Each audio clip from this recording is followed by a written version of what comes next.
Voilà, je vous propose un corrigé du devoir. Il fallait donc nommer la verrerie. Donc il s'agit ici d'une fiole. En fait, c'est une fiole jaugée puisqu'il y a un trait de jauge sur le col de la fiole.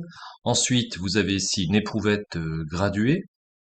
Hein, j'attendais les deux adjectifs qui sont différents et qui ont un sens différent. Ici, vous avez des graduations. Je vous rappelle qu'en termes de précision de mesure de volume, les deux permettent de mesurer des volumes de liquide, mais la précision de la fiole est plus grande.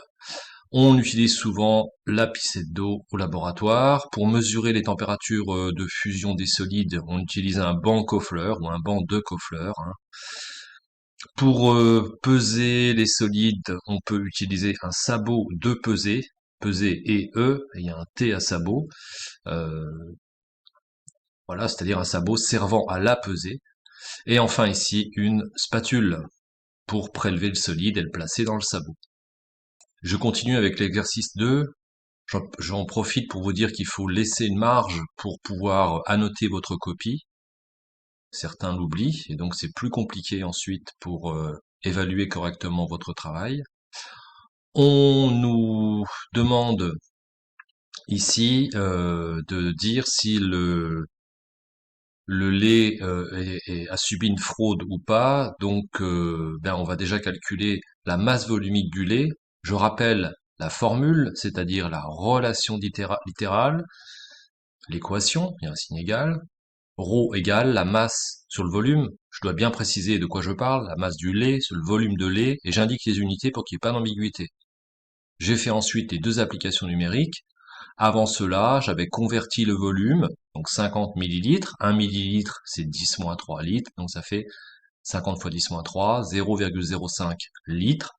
50,75 grammes. 1 gramme, c'est 10 moins 3 kg, donc 0,05075 kg. Attention aux chiffres significatifs. 50,75, vous avez 4 chiffres au total. 0,05 000, eh bien vous avez le 5, le 0, le 0 et le 0 comme chiffre significatif. Donc votre résultat devra comporter au plus 4 chiffres significatifs. 1015 grammes par litre ou 1,015 kg par litre. Je vous rappelle que gramme fois litre moins 1 s'écrit de cette manière-là et non pas de celle-ci. Le moins 1 est en exposant, ce qui signifie, ce qui se lit gramme par litre.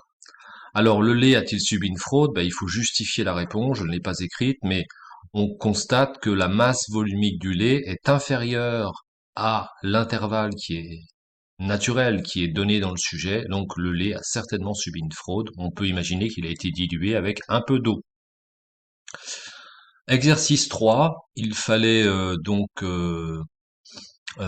identifier les liquides. Il faut dire ce que vous faites, hein. Il faut indiquer quelle est votre stratégie, quel est votre raisonnement. Eh bien, on va utiliser les données de l'énoncé et on va calculer la masse volumique pour chacun des liquides. J'ai détaillé ici le calcul pour le premier liquide, A, je ne l'ai pas fait pour les autres.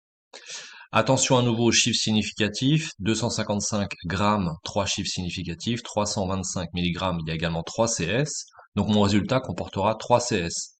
7,85, 10-1 grammes par millilitre.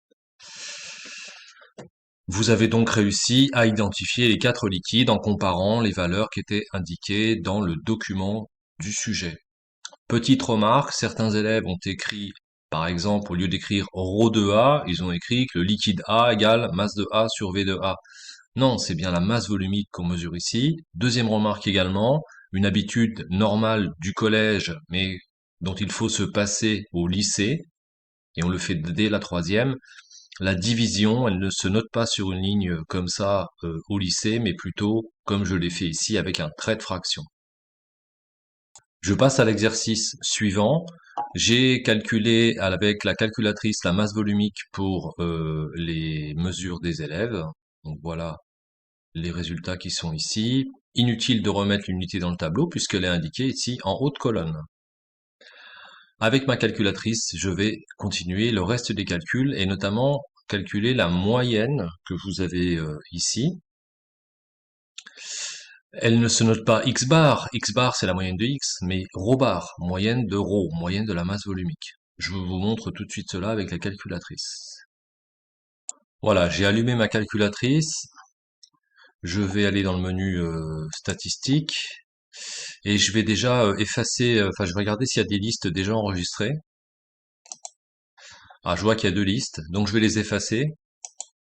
Pour ça, je choisis effacer liste et donc je vais effacer L1.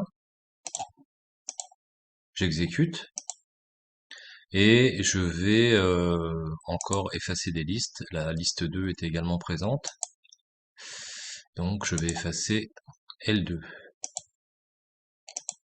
Ça devrait être fait. Je retourne dans statistiques et je vais dans modifier et je vais rentrer les valeurs plutôt dans la liste L1.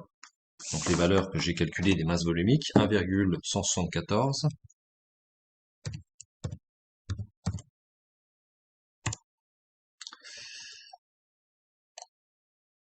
Voilà les quatre valeurs. Le message d'erreur que vous avez vu s'afficher, c'est tout simplement ce que j'ai tapé au clavier. J'ai mis la virgule avec mon clavier du PC et donc après ben, j'ai remplacé par le point qui est là. Voilà la liste.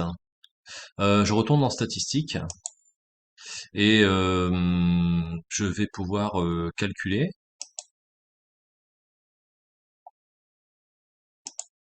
Voilà. Et dans le menu 1 des calculs, je vais trouver un certain nombre d'informations. Donc voilà, c'est bien la liste L1 qui m'intéresse. Voici la moyenne, alors qui est indiquée ici, moyenne de X, mais c'est la moyenne de ρ. Donc ça nous fait une moyenne, si je laisse trois chiffres significatifs, de 1,23. Et puis ici, vous avez l'écart type, 0,11, qu'on va diviser par la racine carrée du nombre de mesures, et on trouvera de cette manière-là l'incertitude. Voilà.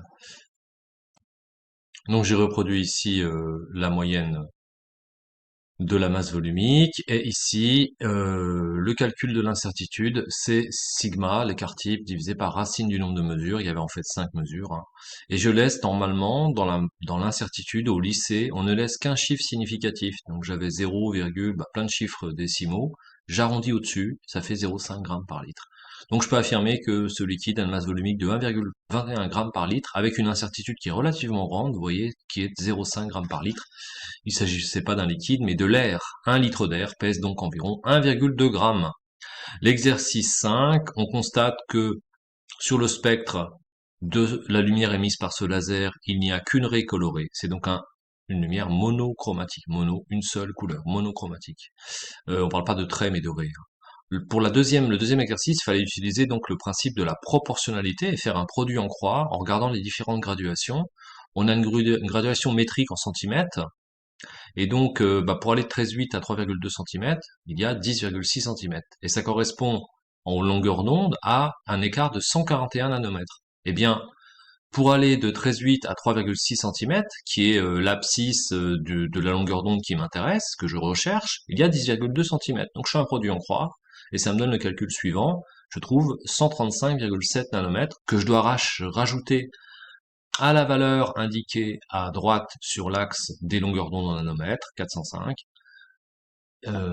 qui est en fait de la lumière violette. Et ben 405 nanomètres plus 135 nanomètres, ça fait 140,7 nanomètres, environ 141 nanomètres. C'est certainement une lumière de couleur verte.